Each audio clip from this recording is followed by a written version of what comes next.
All right, everyone, we start off today by looking at the Democratic Party and seeing how one of their, at this point, foremost members, and previously one of their more popular members, is basically suggesting starting a civil war. I'm talking about BetoORourke, of course.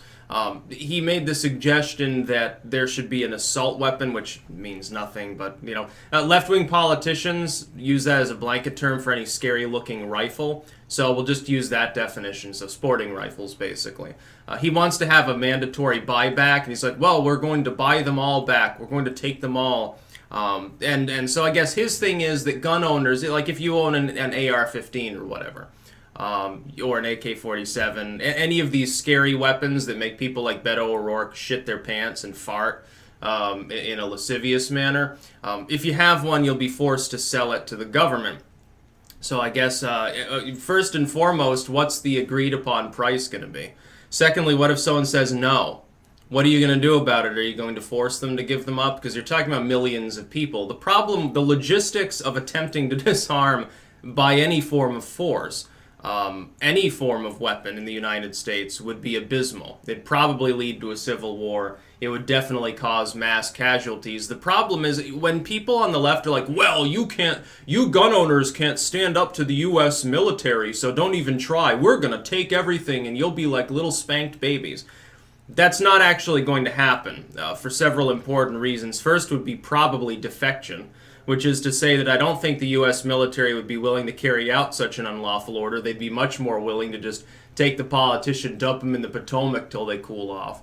If they did attempt such a maneuver, let's assume there's no defection, that is, military, active and reserve, plus all police and sheriffs in the country congeal into one mass, along with all the firepower of the FBI and stuff, and they actually go out to try to seize, a couple million people's assault rifles. And let's say that some substantial proportion of them refuse.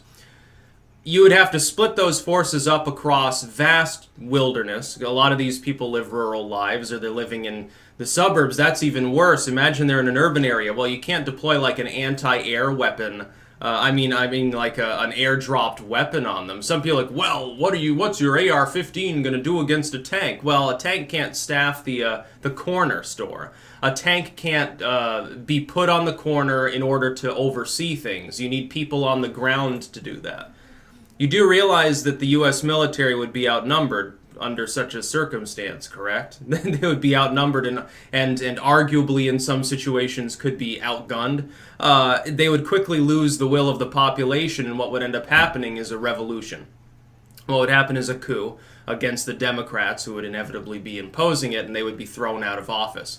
The president would be impeached at that point and replaced. Beto O'Rourke would be a very short-lived president, I suppose, since he would, be forced out of office. Probably, like a coward, he'd probably resign before they could remove him so he could keep his pension. The problem with attempting to force people to disarm in this manner is that it will never actually happen. There are too many guns already out there in order for the government to effectively do so. And by the way, can I tell something to all the shit baby leftists out there? The politicians that keep saying things like this, like when, what's his name? He ran for office there briefly, Swalwell. When he came out and said, well, the U.S. government has nukes, your guns can't do anything, which basically saying, well, I'm going to commit genocide if I'm elected.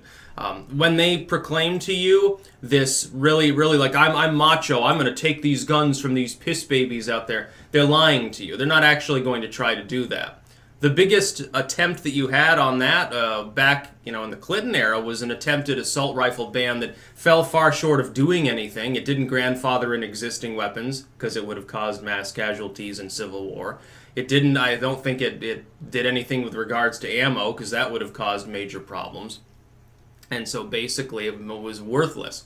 It was basically a ban on new weapons. Well, there were already hundreds of thousands of them in the country, and now that has been a precedent set that ban existed, what happened is that all the activistic groups that like guns, they hoard them and they buy more and more and they stockpile materials because they know the more of that material that's around, the less likely that even that sort of ban is going to be possibly maintained.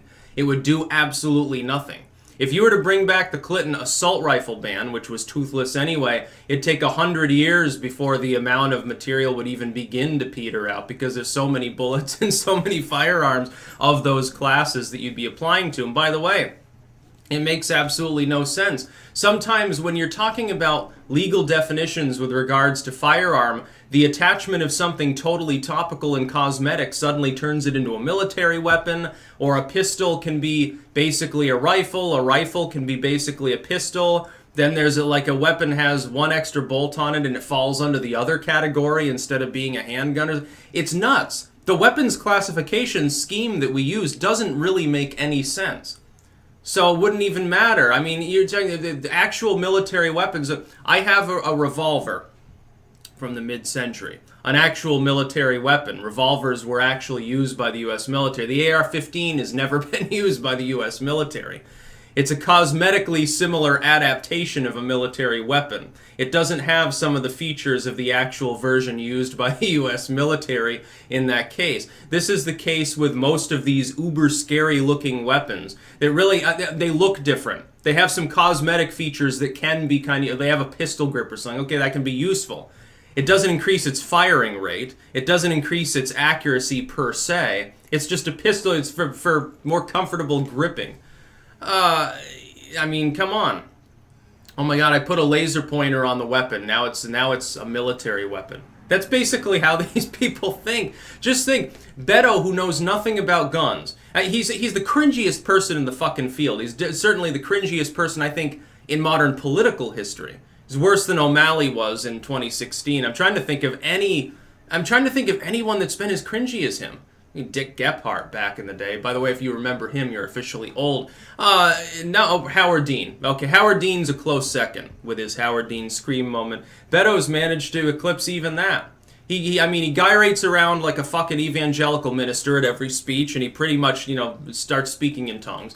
He's like, hey, yeah, but my idea for a campaign rally today is I'm going to make hamburgers. Here's me skateboarding. By the way, I was a hacker back in the 90s and stuff and played with my fucking script kiddie bullshit. This is BetoORourke. Or more appropriately, BetoORourke. He's a little, titty baby. He's not going to disarm anyone. What's he going to do? Is Beto going to go door to door and take people's guns away? Fucking good luck. Now, what would end up happening is that at least some hundreds of thousands of people would say, come and take it. And nobody would be willing to come and take it because they're not fucking stupid.